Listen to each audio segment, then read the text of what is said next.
Hello and welcome to FTD Talk. My name is John James, and I don't know if any of you caught my last video, but I did a video, part one, on the Amber Heard interview with the Today Show.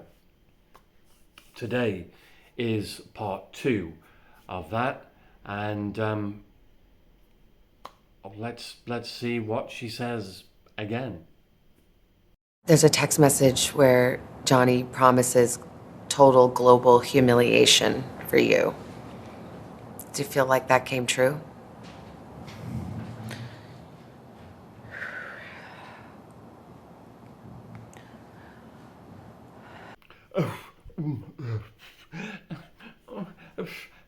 Why does she do this all the time? Why does she overact or very, very badly act? It's just awful. It's awful. I don't think it does anything for her but get memes put out there on social media. I'm at a loss on why she does this. I have no idea. I know he promised it. I testified to this. I'm not a good victim, I get it. I'm not a likable victim. I'm not a perfect victim. But when I testified, I asked the jury to just see me as human and hear his own words, which is a promise to do this. It feels as though he has. Again, the overacting, again, it feels as though he has, and it's awful. She's awful actress. The only thing she can get out of this, really, is the lack of a career. People ain't going to employ her if she's like this. People ain't going to, they're going to take a look at this and just say, what a bad actress she is. She is awful. Awful. I'm not a good victim. I'm not a likable victim. Well, one, she's not likable. No, she's not. The way she comes across, she's really not likable. And two, she's not a victim either. It's this. It's the thing with narcissistic abusers. They are the victim. They are the one in pain. And this is a prime example of, I'm the victim. I'm the victim. I'm the one you should feel sorry for. Nobody feels sorry for her because she's such a bad actress and she's a liar. Heard reflecting on the ripple effects of her tumultuous trial with Johnny Depp. Having been found liable, are you nervous as we are here today about what you can say now? Of course. I took for granted what I assumed was my right to speak. Do you feel like you could be sued again by him for defamation? I'm scared that no matter what I do, no matter what I say or how I say it, every step that I take will present another opportunity for this sort of silencing, which is what I guess a defamation lawsuit is meant to do. It's meant to take your voice. This is worse than the first video that I did because the acting is so bad, and I don't know why. I really don't know why she does this. I really don't. It's meant to silence me. It's meant to silence me. No, it's not meant to silence you at all. It's meant to stop you telling lies, which you're continuing to do. Nobody is trying to silence anybody. You have the freedom to say whatever you want as long as it's not liable. And that's exactly what you're doing. You're talking liable, if that's a proper sentence.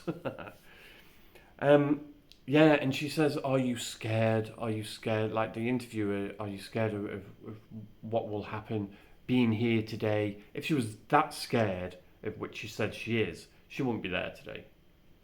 It's meant to silence you, but you're on TV saying the same lies.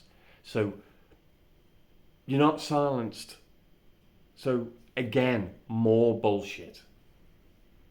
Which is what I guess a defamation lawsuit is meant to do. It's meant to take your voice. But Amber is still speaking, just days after a jury stunned many and found the actress defamed Depp in an op-ed where she said she was a public figure representing domestic abuse. The piece, which never mentioned Depp by name, was published 2 years after the couple announced they had settled their divorce. Life had seemingly moved on, and you decide to write an op-ed. Why did you do that? Because the op-ed wasn't about my relationship with Johnny. Your relationship with Johnny was exactly what the op-ed was about. Unbelievable, unbelievable. She creates this op-ed without Johnny's name in it, but everybody knows it's about Johnny. Even in court, in the trial, she said, "That's why I wrote the op-ed."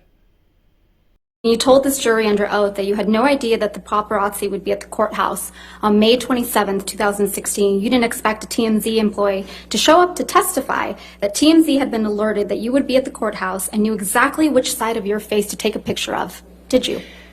I know how many people will come out and say whatever for him. That's his power. That's why I wrote the op-ed. She admitted that it was about Johnny Depp. Everybody knows that it was about Johnny Depp. She knows it's about Johnny Depp. Yet more twists, yet more lies, yet more... I can't even say playing with the truth. It's just bullshit. It's just lies. And again, this is the narcissistic abuser coming out. Narcissistic abuse is about... Well, it's about lies. It's about you believe your own bullshit as well. But in this instance, she knows it's a lie. She knows that op-ed was about Johnny Depp. So, again, it's manipulation, it's control, and like I said, it's lies. Alluded to him. It was unmistakable. You know, what the op-ed was about was, me loaning my voice to a bigger cultural conversation that we were having at the time. Did you worry, gosh, I'd love to be a person weighing in on these cultural issues, but that's going to stir this all up again? I obviously knew it was important for me not to make it about him or to do anything like defame him. I had lawyers, teams of lawyers. I'm glad the interviewer calls her out on this and says, it was obvious that the op-ed was about Johnny Depp. And she says, I wanted to be a part of the cultural conversation. No, you wanted to diss Johnny Depp, and you know this. She knew all along that that's what she wanted to do. She says she has teams of lawyers. Well, those teams of lawyers were saying, don't put Johnny's name in it because you can then say that it wasn't about him. That's the only reason she got teams of lawyers. When you wrote this op-ed, it was the height of Me Too. Legions of powerful men being canceled, losing their jobs. Did you want that to happen to Johnny Depp? Of course not. Of course not. It wasn't about him. But the op-ed and the abuse alleged was at the heart of the 6-week trial. Just pulls his arm back with the phone and throws it at my face. Hit me right in it felt like my eye. Heard testified that the final straw came after a violent fight in May 2016. 6 days later, she filed for a restraining order, cameras capturing her as she left the courthouse. But Depp's lawyers convinced the jury Heard was lying about the abuse. Police who responded to the 2016 incident testified during the trial that they didn't see any injuries and that Heard declined to file charges. This was a hoax, according to his team. Why didn't I cooperate with the police? As I've testified before, and I will stand by until my dying day, I didn't want to cooperate with them. I didn't want this to be out. I didn't want this to be known. I didn't want to cooperate with them because I didn't want to get him in trouble. If it was a hoax, I could have done that. But 5 days later, you went to court, and it came out. 5 days later, I made the decision to stand up for myself and protect myself. You can't get a restraining order in private, which of course I didn't understand the night when the cops were called. I understand that. I understand that, you know, I didn't want to get him into trouble. I didn't want to pursue anything against Johnny Depp. I understand that because that's a victim's way of thinking. You sometimes protect your abuser. However, 5 days later, oh, I knew I had to protect myself. I knew I had to protect myself. Bullshit. Bullshit. She knew what she was doing. She knew exactly what she was doing. She appeared at the place where she was getting a divorce. She had supposedly a bruise on her cheek. There was a violent altercation. That's all she got, apparently. I mean, we know from the trial that was makeup, that it was fake, because a couple of days later there was nothing there. A violent altercation left her with like a little bruise on her cheek that wound up being fake. When we talk about the violence, in court we heard horrific accounts of being raped with a bottle, having her nose broken, having her arm cut to ribbons. The little bruise on her cheek is the evidence she has. Where's the visit to the for medical treatment for being raped with a bottle, for God's sake? I mean, that's going to leave vaginal bruising, vaginal lacerations, whatever, but she didn't go anywhere to get that seen to. Lacerations on her arm that never appeared anywhere. She's got a photo of a little, what supposedly is a little bruise on cheek, but no photos of the lacerations on her arm. Having her nose broken leaves 2 huge black eyes. There's no photo evidence of that. There's no recording of Johnny Depp admitting to violence, where there is recording of her admitting to violence. And Johnny Depp did seek medical treatment for losing the end of his finger from her throwing a bottle. So again, she's playing the victim, and this is a narcissist's way of handling everything. And going on TV and just reiterating the thing that she was done for in court is just ridiculous. Absolutely ridiculous. Let's see what else she's got to say. An employee of TMZ testified at court and said that TMZ was tipped off about when you were going to be going to the courthouse and on what side of your face bruises would be apparent. Did you tip off TMZ? I was going to say, he certainly didn't get tipped off by me or anyone in my... Did anyone you know tip off TMZ? Why would they? No. You asked no one to do that? As I testified to before, it had nothing to do with me. She didn't tip off TMZ. Really? Who knew that she was going to file for a divorce? Her and her entourage, her friends, whatever. So not only did TMZ know that she was going there, they knew what time she was going, and they knew which side of her face to photograph. So bullshit. Yet again, bullshit. I didn't do it, my friends didn't do it. They're the only people that could have done it. Nobody else knew that she was going there. Nobody else knew which side of the face the bruise was on. The bruise that magically disappeared a couple of days later. And so it's bullshit. But the TMZ guy, if you didn't see the trial, the only bit of the trial you should see is the TMZ guy. The TMZ guy was a fucking mic drop. It was awesome. Were you aware of that? No. Okay.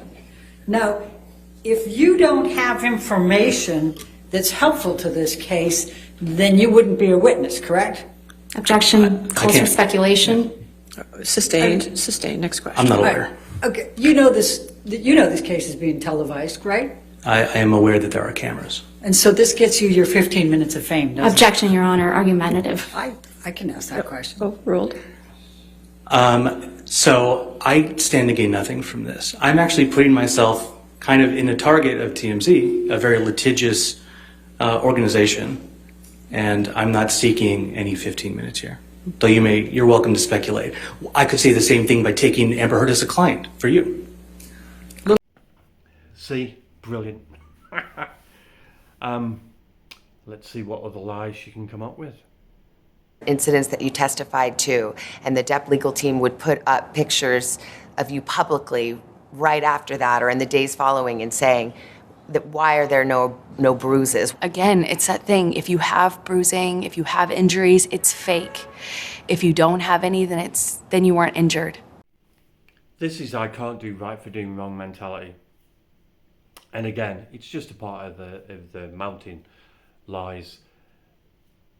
She's trying to explain away that, like, oh, Johnny Depp did this, Johnny Depp did this, Johnny Depp did this, and there's absolutely no evidence. There's no marks on her at all. Supposedly she was kicked in the back. She's wearing a backless dress. No evidence whatsoever of abuse. None at all. You weren't injured. You had promised to donate the $7 million of your divorce settlement to charity. It was revealed at trial that you haven't done so yet. However, they played a tape where you stayed on the air that you have donated it. Do you think that raised questions as to your credibility with the jury? I made a pledge, and that pledge is made over time by its nature. And When you say I donated, you know that everybody thinks that you've donated it, not that you've pledged it. So for the jurors sitting there, do you think they felt like that was you getting caught in a lie? I don't know, because I feel like so much of the trial was meant to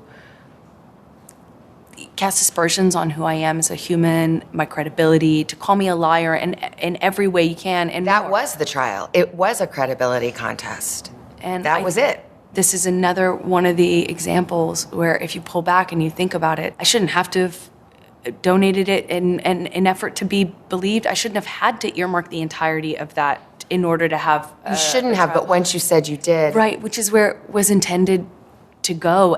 Heard says she still plans to honor that pledge. Here she is caught in one of the biggest lies. I think this was a big game changer in the trial. If people didn't believe her at the beginning, they didn't believe her now. She pledged the money, which is synonymous with giving it. No, it's not. No, it's not.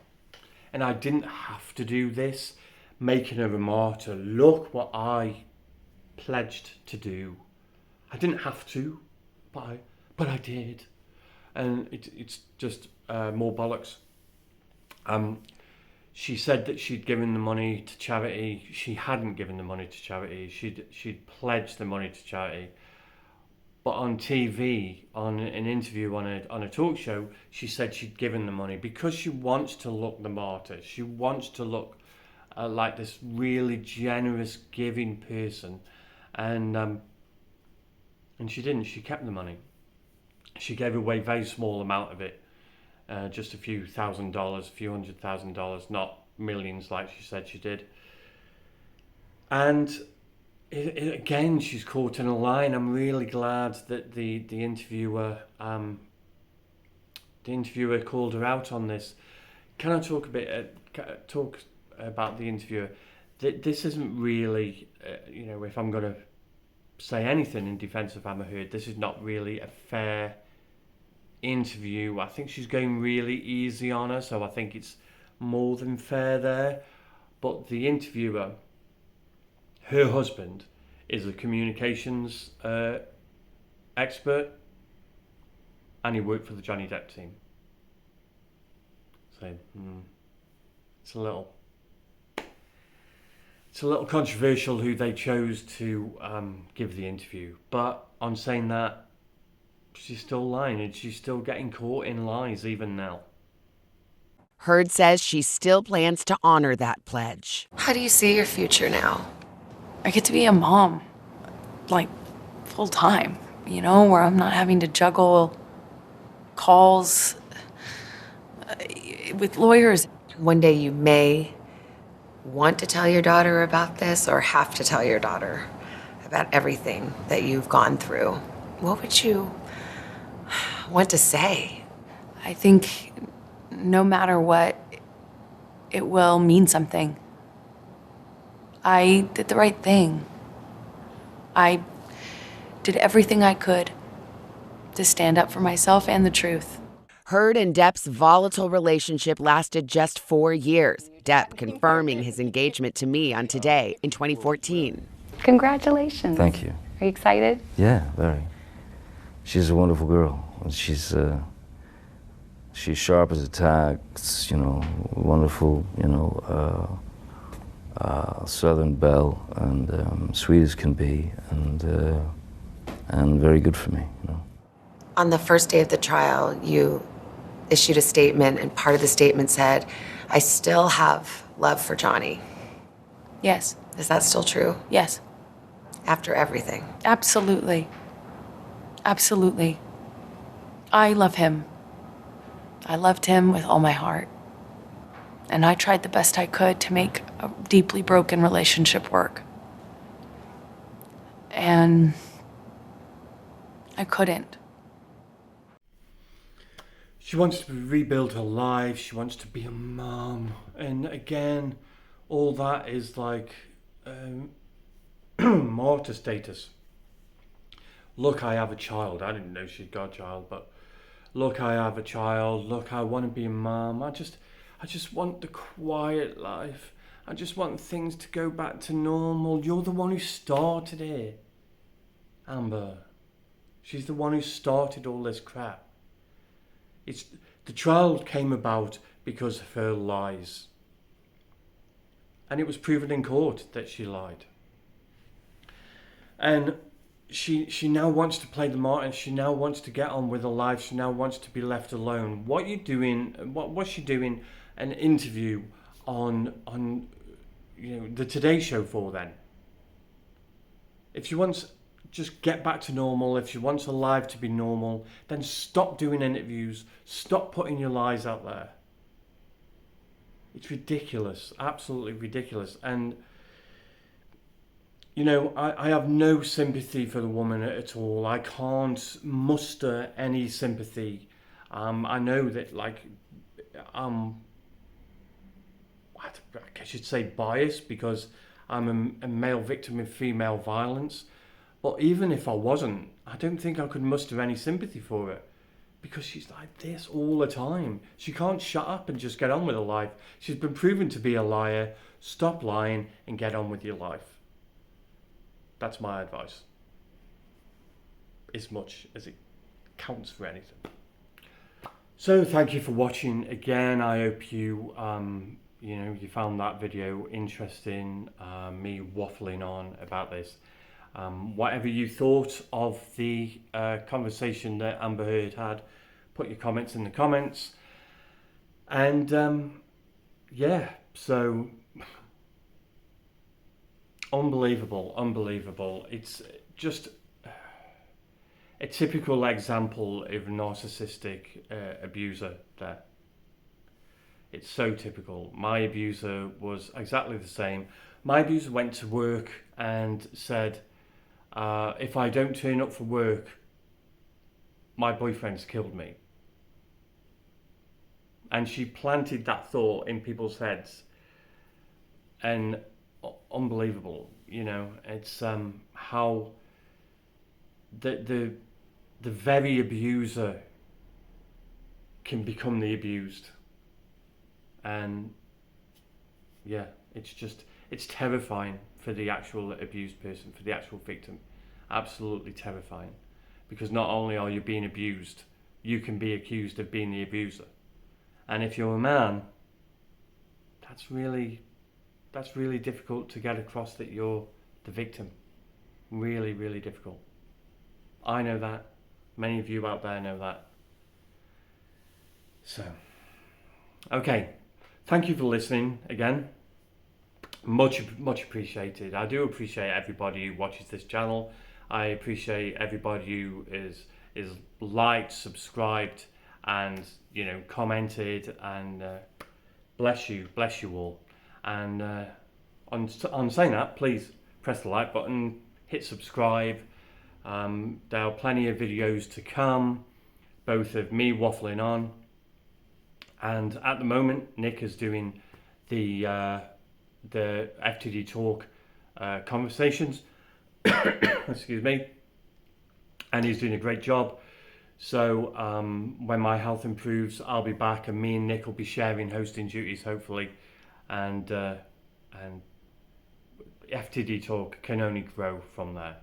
And it's all thanks to you guys. So bless you. Cheers. So until next time, I've been John James, and I will see you later. So take care of yourselves, take care of each other, and don't forget, don't let anybody make you feel afraid. Peace.